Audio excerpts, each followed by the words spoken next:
লাব্বায়েক লাব্বায়েক লাব্বায়েক, আল্লাহু আকবার আল্লাহু আকবার, লা ইলাহা ইল্লাহু, আল্লাহু আকবার আল্লাহু আকবার, ওয়ালিল্লাহিল হামদ। আলহামদুলিল্লাহ, সকল প্রশংসা সেই মহান আল্লাহ পাকের।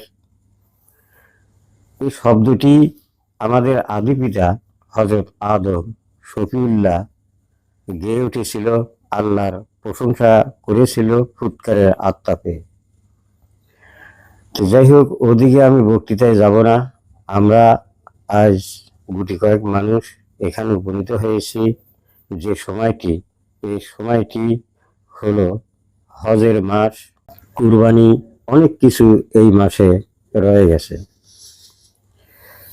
তো এই যে কুরবানি শব্দটা, এই শব্দটা হলো ত্যাগ। এখন সেই ত্যাগ আমরা কে কতটুকু করে উঠেছি তা নিজে নিজেই উপলব্ধি করা যায়। ত্যাগ এমনই জিনিস, অনেক অনেক সময় নিজের উপরে অনেকটা কথার ঘায়েল আসে, সেটাকেও নিজে হজম করে ত্যাগ করে দিতে হয়। তারপরে যে ত্যাগটি, আত্মত্যাগের বিষয়াদি এই মাসে কুরবানির মধ্য দিয়ে পালন করতে হয়। সে আত্মত্যাগ যদি বলা হয়, আত্মার থেকে যে জিনিস ত্যাগ করা হয়। কোনো কোনো বুজুর্গবান বা কোনো কোনো কেউ আত্মকে, স্বয়ং আত্মকে ত্যাগের কথা বলা হয়েছে। তো যাই হোক, সেই মাসে আমরা আজ, সেই সপ্তাহে আমরা গুটি কয়েক মানুষ আলোচনায় রত আছি, যাতে আমরা সেই দ্বীনি ধর্মের উঠতে পারি ত্যাগের মাধ্যমে। ত্যাগ এমনই জিনিস, লোভনীয় রাখে, মানুষের অনেক চাপ সৃষ্টিও আসে যে তোর কিছু নাই, তুই এই জিনিস ত্যাগ করলি কেন, অমুককে দিলি কেন, কি এতে তোর লাভ? তোর তো কোনো লাভ নাই। কিন্তু একটু আগেই আমার ভাস্তি আম্বিয়া অনেক কথা বলে গেছেন যে তোমরা যে ধর্মের ভিতরে এসেছো, সে ধর্মের বিস্তারিত সম্পূর্ণ তোমাদের ভালো করে জানিয়েছে মুর্শিদ আদম নূরি। সেই আদম নূরের সন্তান আমরা, যারা এই পৃথিবীতে তেনার কাছ থেকে তওবা নিয়েছি। এই তওবার যে রহস্য যেনারা নিছেন, তেনারা অবশ্যই জানেন যে তওবাকালে তিনি যে বলেছেন, তুমি কি তোমার সম্মতিক্রমে এসেছো?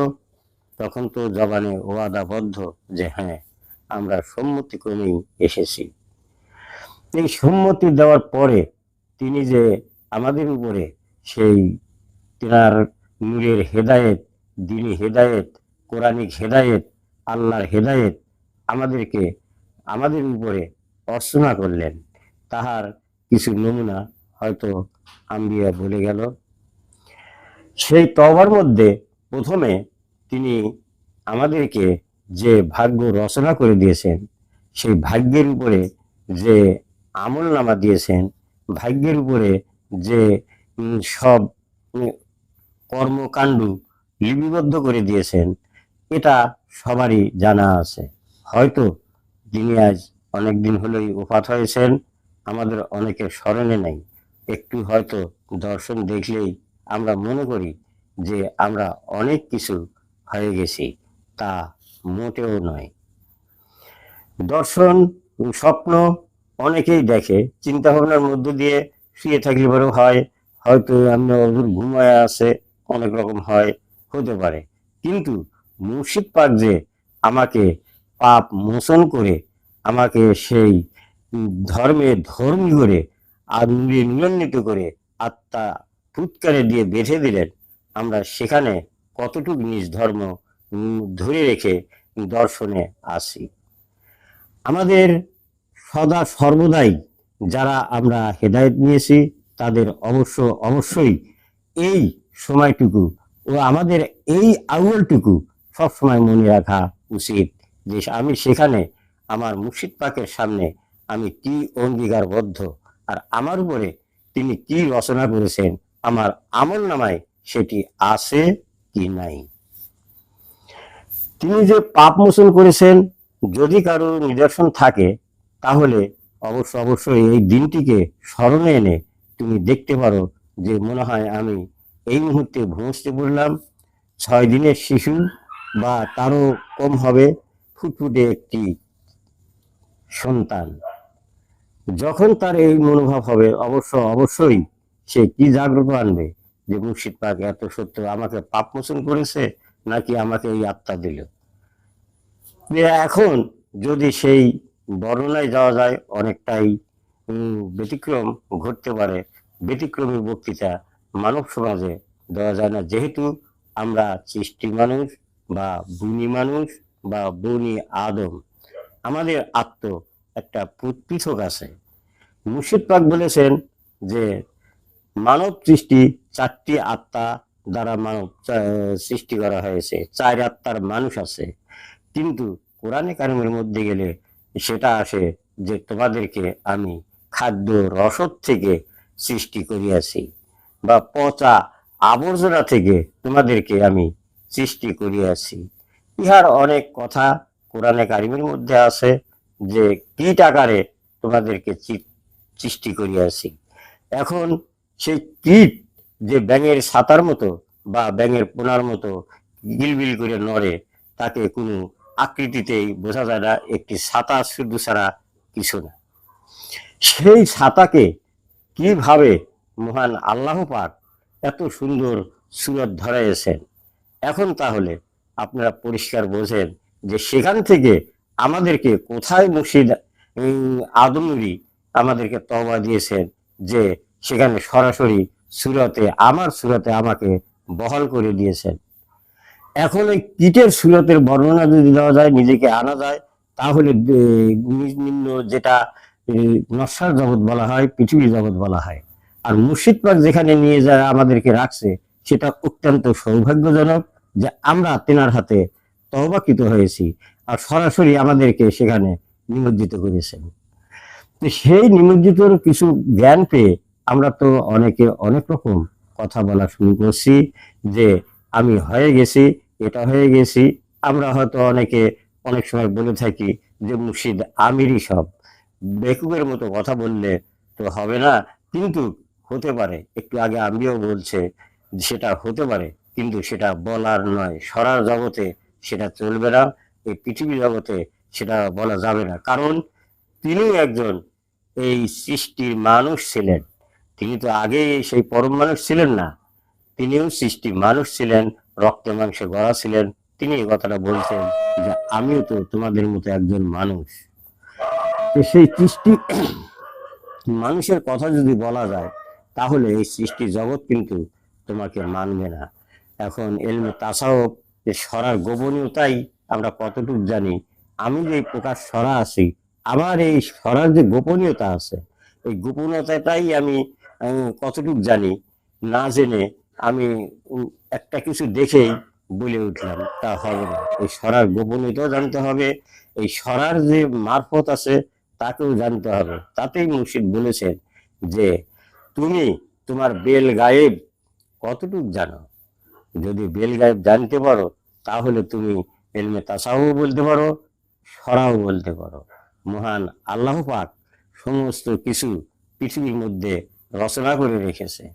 তুমি যদি একটা কিছু হও, তুমি যদি একটা আত্মা ধরো সরা, তা তো তুমি অবশ্যই বুঝতে পারবে। আর যে আত্মটি ধরলে সেই সরা নিয়ে যদি তুমি পৃথিবী থেকে বিতাড়িত হও, তাহলে তুমি অবশ্যই বুঝতে পারবে যে আমার আখিরাতের সুরাত কি। এখন যে বিষয়টি সামনে আসে, যদি আমি বলতে যাই, তাহলে হয়তো মানবের মুখে বিকলঙ্কিত লাগবে। যাহা বেঁধে দিয়েছেন মুর্শিদ, তাহা আমার সরার সুরতের সাথে সমস্ত কিছু বাধা রয়েছে। যাহারা সেই আমলকৃত মুর্শিদের দেওয়া আমলকৃত বিষয়াদি নিয়ে যেতে চায়, তাহলে এক এক করে আসমান জগৎ ভেদ করে যেতে পারবে। আসমান জগতের মধ্যে যে শব্দটি ব্যবহৃত আছে, তহা জগৎ, এই তহা আছে, আহম্মদ আছে। এই তহা যে বেষ্টনী করে রাখছে, আহম্মদ যে বেষ্টনী করে রাখছে, তাহা মানব বান্ডেও আছে, একটা পুরুষ মানব বান্ডকেও করে রাখা হয়েছে। এখানে সব কিছু আছে। যদি কেহ যার ইচ্ছা হয় তাহলে সে যেটা নিতে চায় সে নিতে পারবে, কিন্তু থাকবে কোথায়? সে থাকবে হলো আহাম্মদ জগতের ভিতরে, যাহা সৃষ্টি জগৎ বলা হয়, পৃথিবী জগৎ বলা হয়, যে তহা বেষ্টনী করে রেখেছে, যা ভেদ করে মুর্শিদ আদম নূরি বের হয়ে আমরা কতটুক এই আহাম্মদ জগতের ভিতরে এবাদতে সামিল হয়ে উত্তীর্ণ হয়েছি, এটা নিম্ন জগতের কাহিনী। এখন এইখানে যে বিষয়াদি আছে সে বিষয়াদি নিজেকে যে পৌরাণিক মাধ্যম রাখা হয়, নিজের স্বদেকিন বলে আখ্যায়িত করা হয়, সত্যবাদী। আগে সত্যবাদী আসতে হবে, তাহলে হকের উপরে আসতে হবে, হক্কানি হয়ে তাকে হকের কথা বলতে হবে। আমরা এখন কথাবার্তা বলি, মনে হয় আমরা সবাই হক্কানি হয়ে গেছি। আর এই হক্কানি না হয়ে, সদেকিন বা সত্যবাদী না হয়ে আল্লাহর কাছে প্রার্থনা কাহারই কোনো কবুলে আসে না, বা সে সত্য দর্শনেও আসতে পারে না, সত্য জানতেও পারে না, সে সত্য বলতেও পারে না। যাহা কেতাবাদিতে আছে বা লোকমুখে শোনা আছে, এটাই সে বলতে পারবে। যাই হোক, আমরা যাতে মুর্শিদ আমিরের যে দাবি নিয়ে আমরা কথা বলি, সেই আদম নূরের এই নূর হিসেবে বা সন্তান হিসেবে যে কথা বলি, আমরা যাতে সেই সত্যবাদী হয়ে হক্কানি হকের জীবন নিয়ে হক্কানি বলতে পারি। কারণ তিনি তওবা কালেই তাকে হকের উপরে তওবা দিয়েছেন।